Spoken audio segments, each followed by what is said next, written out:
हाँ जी, रिया माता जी, आप उस लाइन को दोबारा पढ़िएगा कि शिशु को रोते हुए देखकर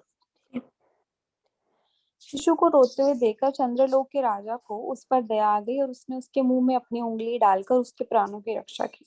तो इस प्रकार से हम लोगों को भी ये बात याद रखनी है, मारने वाला है भगवान, बचाने वाला है भगवान। हमें ज्यादा आसक्त होने की जरूरत नहीं है। हम लोग यही सोचते हैं कई बार कि मैं नहीं होऊंगा तो ये कार्य नहीं होगा, लेकिन ऐसा होता नहीं है। हमारी गैर हाजिरी में भी वो कार्य बड़े अच्छे से होता है। ठीक है ना, आगे। वृक्षों ने इस कन्या का पालन पोषण किया और जब वे बड़ी हो गई तो ब्रह्मा के आदेश से उन्हें उसे लाकर प्रचेताओं को पत्नी रूप में सौंप दिया। इस कन्या का नाम मारिशा था, जैसा कि अगले श्लोक में व्याख्या की जाएगी। देखो वृक्षों के कितना सुंदर प्रमुख नाम है, नाम सुंदर है ना। आगे से कोई लड़की आपसे कोई किसी माँ बाप पूछते हैं क्या नाम रखें, माँ से है तो नाम बताइए, मारिशा। ठीक है ना, हाँ जी। वृक्षों के प्रमुख देव ने लाकर कन्या सौंपी। इस प्रसंग में शिलजीव गोस्वामी का कथन है, वृक्षा तदिष्ठात्र देवता। वृक्षों का अर्थ उन वृक्षों का अधिष्ठाता देव है। वैदिक साहित्य से ज्ञात होता है कि जल का एक अधिष्ठाता देव होता है, इसी प्रकार वृक्षों का भी एक अधिष्ठाता देव होता है। प्रचेतागण समस्त वृक्षों को भस्मसात किए जा रहे थे क्योंकि वृक्षों को अपना शत्रु मान रहे थे। प्रचेताओं को शांत करने के लिए ब्रह्मा की राय से वृक्षों के प्रमुख देव ने पुत्री मारिशा को उन्हें सौंप दिया। तो ऐसी घटनाएं आप कोई भागवतम से और कोई घटना बता सकते हैं जिसमें किसी ने किसी के क्रोध से बचने के लिए अपनी पुत्री को उन्हें सौंप दिया? जी प्रभु जी, ये जो सत्यभामा। ठीक है, कह सकते हैं सत्यभामा नहीं, जामवंती। लेकिन जामवंती क्रोध से बचने के लिए नहीं छोड़ी गई थी। वो तो उन्होंने पहचान लिया कि ये मेरे प्रभु राम हैं और अपने प्रभु को कुछ अर्पित करना चाहते थे, इसलिए उन्होंने जामवंती को भगवान को दिया था। ठीक है ना, कोई नहीं, एक दो और ट्राई है अच्छा। तो प्रभु जी, जिसके पास वो जो राजा था, जो मनी जिसके भाई के पास थी, उसने भी अपनी बेटी दी थी ना, उसका नाम शायद सत्यभामा था। वो सत्यभामा थी, हाँ वो सत्यभामा थी, सत्यजीत की पुत्री थी। लेकिन ठीक है, कह सकते हैं, लेकिन उसमें भी डर कम था। उसमें भी के बजाय क्या थी, अपनी जो उसने भगवान का इंसल्ट किया था ना, हाँ जी, उससे बचने का कारण था। ठीक है, आप माइक बंद कर सकते हैं। हाँ जी। प्रिया माता जी, आप कुछ कहना चाहते हैं? मुझे प्रभु जी वो उन ऋषि का नाम नहीं आता था जिन एक राजा ने अपनी सारी कन्याओं की शादी कर दी थी ना, ऋषि के क्रोध से बचने के लिए। सारी कन्याओं की शादी तो नहीं की थी, उनकी सारी कन्याएं उनसे शादी करने के लिए तैयार हो गई थी, लेकिन वो भी क्रोध नहीं था। उसमें भी क्या था, उस ऋषि का नाम था सोबरी ऋषि। वो पानी में तपस्या कर रहे थे। उन्होंने मछली के जोड़े को संग करते देखा, उनमें काम वासना जागृत हुई। वो बाहर निकले और वो मानदाता की महल में गए। तो उन्होंने मानदाता से कहा कि मुझे अपनी एक कन्या दो शादी करने के लिए। तो मानदाता ने सोचा कि क्या इस ऋषि को कन्या दूं, ये आगे मरा पड़ा है, तो मेरी कौन सी कन्या इसको दूं। तो उन्होंने कहा कि एक काम कीजिए, आप मेरी कन्याओं के पास चले जाइए और जो कन्या आपको पसंद कर ले उससे शादी कर लीजिए। तो ऋषि जान गए कि ये राजा मेरा मजाक उड़ा रहा है। तो उन्होंने क्या किया, अपनी सिद्धि से, अपने जो उनके पास सिद्धियां थी उससे अपने आप को इतना खूबसूरत कर लिया कि जब वो लड़कियों के अंग जो महल होता है अंतापुर, उसमें गए तो 50 की 50 लड़कियां आपस में लड़ना शुरू कर दी कि हम इससे शादी करेंगे, और 50 के 50 ने उससे शादी कर ली। और लगभग उन्होंने हजारों वर्षों तक उनके साथ इंद्रिय भोग किया, लेकिन बाद में उनको चेतना आ गई कि ये गलत हो गया मेरे साथ, तब वो भूल गए। यही ऋषि वाली स्टोरी आपको याद है ना?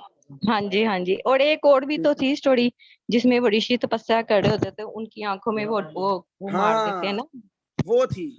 ये स्टोरी वो बनती है जिसमें सुकन्या नाम की लड़की जो है वो च्यवन ऋषि के आश्रम में पास जाती है अपने पिता के साथ, और वो देखती है कि उसे कहीं बाम्बी में से रोशनी नजर आ रही है। वो समझती जुगनू है, तो वो तीली मार देती है लेकर, लेकिन वो तीली क्या होती है, वो सौबरी मुनि उसकी चवन ऋषि की आंखों में बजती है और वहां से रक्त की धारा शुरू हो जाती है।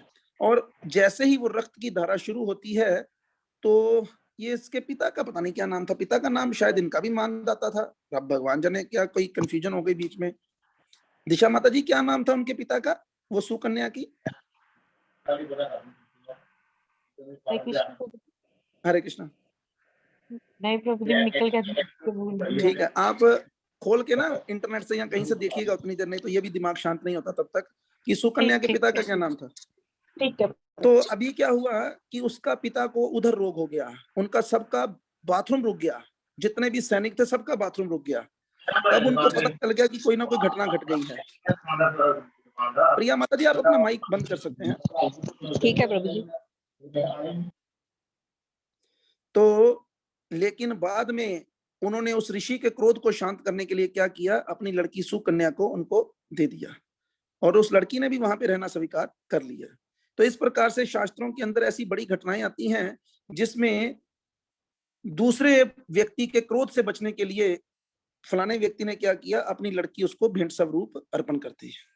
तो आगे बढ़ते हैं, एक श्लोक और ले लेते हैं 48 नंबर तो पढ़ने के लिए।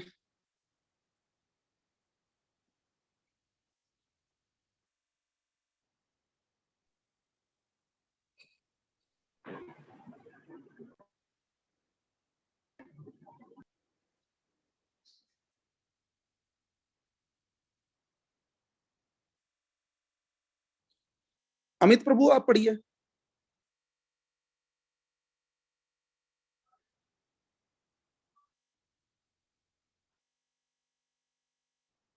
हरे कृष्णा।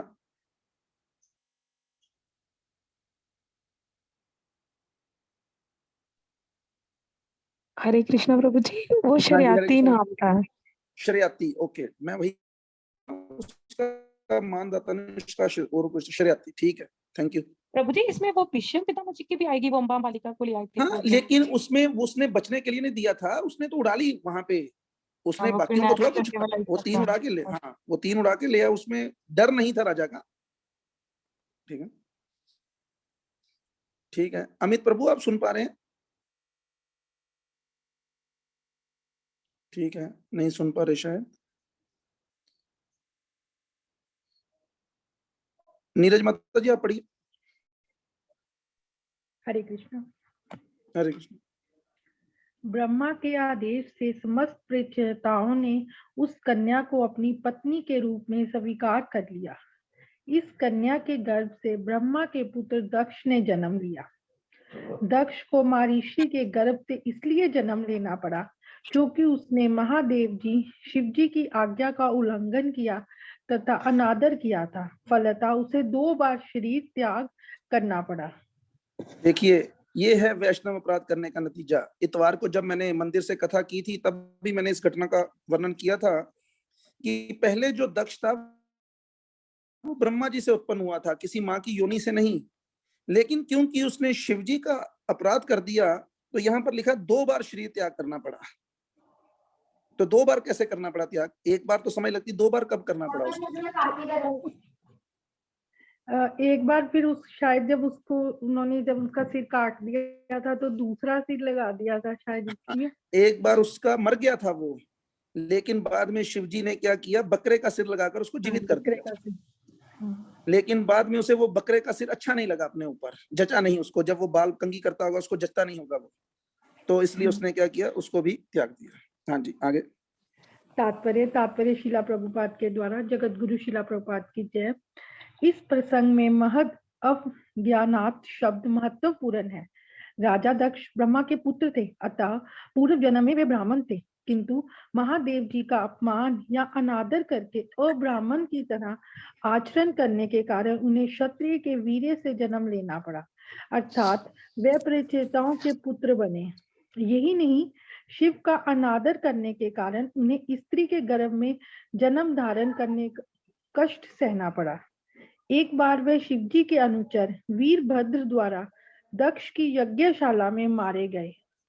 इतना काफी ना था, अतः उन्हें फिर से मारीशा के गर्भ से जन्म लेना पड़ा। दक्ष यज्ञ तथा विध्वंसक घटनाओं के अंत में दक्ष ने शिवजी की प्रार्थना की। यद्यपि उन्हें शरीर त्याग कर क्षत्रिय के वीर्य से गर्मित स्त्री के गर्भ से जन्म लेना पड़ा, किंतु शिवजी की कृपा से उन्हें सारा ऐश्वर्य प्राप्त हुआ। ये भौतिक प्रकृति के सूक्ष्म नियम है। ये शब्दों की ओर दुर्भाग्यवश ध्यान दीजिएगा, ये भक्ति के सूक्ष्म नियम हैं। जो कैसे कई बार कुत्ते का शरीर लेना पड़ता है लेकिन ऐश्वर्य पूरा होता है। देखा ना आपने, कुत्ता बनकर भी वो कुत्ता जो है वो सुंदर सुंदर लड़कियों की बाहों में खेलता है। देखा होगा कई बार आपने। हाँ जी, अमीर अच्छी गाड़ियों में घूमते हैं। अच्छी गाड़ियों में घूमता है। तो इसलिए ये सूक्ष्म नियम है। इसलिए कभी भी प्रार्थना करनी हो ना तो बड़े सोच समझ के करनी चाहिए। हाँ जी, आगे। दुर्भाग्यवश इस आधुनिक युग के लोग नहीं जानते कि ये नियम किस प्रकार चलते हैं। आत्मा की अमरता तथा इसके ध्यांतर का कोई ज्ञान ना होने से आजकल सारी जनता घोर अज्ञान में है। इसीलिए हम लोग बड़े भाग्यशाली हैं। हमें क्या हो रहा है, हमें थोड़ा थोड़ा करके प्रभुपाद जी की कृपा से ना ज्ञान प्राप्त हो रहा है। प्रभुपाद कहते थे प्रकृति के नियम बहुत कठोर हैं, बहुत कठोर हैं। इनसे बचने का केवल एक ही तरीका है, भगवान जैसे भगवत गीता के माध्यम से बताए हैं, माम एव ये प्रपदन्ते मायाम ते तरंती ते। पढ़िएगा आगे। भागवत 1.1.10 में कहा गया है, मंधा सुमदय मतयो मद भाग्य अतु प्रदुता। इस कलयुग के सारे लोग दुष्ट, आलसी, अभागे तथा भौतिक परिस्थितियों से शुद्ध रहते हैं। हरे कृष्णा। हरे कृष्णा। तो इसलिए भागवतम का ये वर्णन है, श्रीमद् भागवतम पहला कैंटो ही ये वर्णन करता है कि इस कलयुग के अंदर जो लोगों का स्वभाव है, उनका नेचर कैसा है, मंद सुमंद, उनकी बुद्धि कम है, मंद नहीं सुमंद, बहुत कम है, और अभागे हैं, बहुत बहुत अभागे हैं। अभागे का क्या मतलब है कि जीवन में उनके पास करने के लिए बहुत कुछ है, लेकिन वो करने वाला काम छोड़कर बाकी सब कुछ काम करते हैं। दोस्तों के साथ घूमेंगे फिरेंगे, एंजॉय करने की कोशिश करेंगे, लेकिन अगर उनको कथा कीर्तन में बुलाओ तो आप देख ही रहे हो कि 74 तक जाते हैं फिर वापस आ जाते हैं। लोग आते हैं 2-4 मिनट के लिए रुकते हैं देखकर, जैसे सूंघने के लिए, मैंने आपको बताया था ना, कुछ लोग सूंघे होते हैं, वो सूंघने के लिए आते हैं, देखते हैं कौन कौन है, अच्छा ये भी है, ये भी है, ये भी है, ये भी है, ये भी है, चलो हम निकलते हैं। कुछ केवल जो डूंगे हैं ना वो कुछ बनते हैं। हमें गहराई में जाना है, हमें इन कथाओं से अपने जीवन को बदलने का प्रयास करना है। ऊपर ऊपर से नहीं इन कथाओं को सुनना, इन्हें अंदर गहराई में लेके जाने का प्रयास करना है। एक घटना शायद अभी आपने ये ग्रुप में अक्षय प्रभु ने डाली थी, उसने आप लोगों ने पता नहीं सुनी कि नहीं सुनी, एक वीडियो के रूप में उन्होंने डाली थी कि जिसमें बताया गया कि एक व्यक्ति होता है, वो बहुत कष्ट में होता है और वो किसी बाबा जी के पास जाता है और उसे कहता है कि मेरे कष्टों से छूटने का मुझे इलाज दीजिए। तो बाबा जी कहते हैं ये नाम जपो तुम्हारे कष्ट मिट जाएंगे। तो वो नाम जपता है लेकिन उसके कष्ट नहीं मिटते। वो बाबा जी के पास आ जाता है उनको मारने, डांटने, गाली देने के लिए कि आपने मुझे धोखा दिया है। तो बाबा जी कहते हैं कोई बात नहीं, शांत रहो, प्यास लग गई होगी। कहते हैं हाँ लग गई है। तो कहते हैं घड़ा लेकर पानी लेकर आओ। घड़ा पूरा उनके लिए ठंडे पानी का मंगाते हैं। तो कहते हैं पानी पियो। तो वो पीने लगता है। कहते हैं रुक, पानी पी मत, केवल कुल्ला करी। तो वो व्यक्ति पूरे घड़े के पानी से कुल्ला कर लेता है। तो महात्मा जी पूछते हैं प्यास बुझी? तो व्यक्ति कहता नहीं बुझी। तो कहता यही गलती तो तूने की, तूने भी मेरे से जो नाम लिया वो केवल अपने ऊपर ऊपर तक रखा, उसे अंदर तो लिया ही नहीं, गहराई में तो गया ही नहीं, तो कैसे वो असर करता। तो हम लोगों को भी ये गलती नहीं करनी है, हम लोगों को गहराई में उतरना है। जन्म कर्म च मैं दिव्यम यो में वेति तत्वतः। भगवान के शब्दों का अर्थ समझिए। भगवान कहते हैं मेरे जन्म और कर्म दिव्य हैं, लेकिन जो इन्हें तत्व रूप में समझता है, गहराई से समझता है। अभी हमारे एक मित्र हैं, वो ये जो MRI स्कैन है इसको संभालते हैं। तो जब कभी मौका मिलता है, कोई बीमार हो जाता है तो उनके साथ जाके बैठ जाते हैं।